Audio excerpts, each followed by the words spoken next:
मूसा को फिरौन की बेटी ने बचाया था और वह मिस्र के शाही दरबार में पला बढ़ा था। बाइबल बताती है कि मूसा ने मिस्र के लोगों का सारा ज्ञान प्राप्त किया था और वह अपनी बातों और कामों में शक्तिशाली था। ये वह सहयोग नहीं था, ये परमेश्वर की एक बड़ी योजना का हिस्सा था ताकि मूसा को इजरायलियों को छुड़ाने के लिए आवश्यक कौशल और ज्ञान मिल सके। परमेश्वर ने मूसा को होरेब पर्वत माउंट होरेब पर एक जलती हुई झाड़ी के माध्यम से सीधे बुलाया।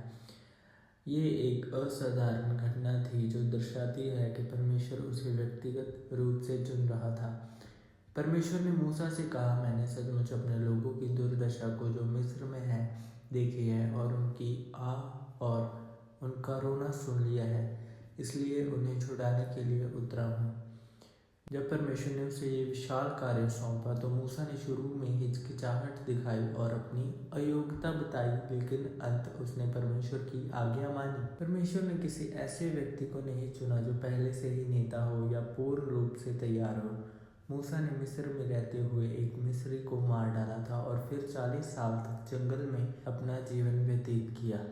ये 40 साल उसे नम्र बनाने और उसे धैर्य सिखाने के लिए थे, जो लाखों लोगों को आज़ाद करने के लिए आवश्यक गुण थे। परमेश्वर अक्सर उन्हीं को चुनता है जो संसार की नज़रों में कमज़ोर होते हैं ताकि उसकी शक्ति दिखाई दे।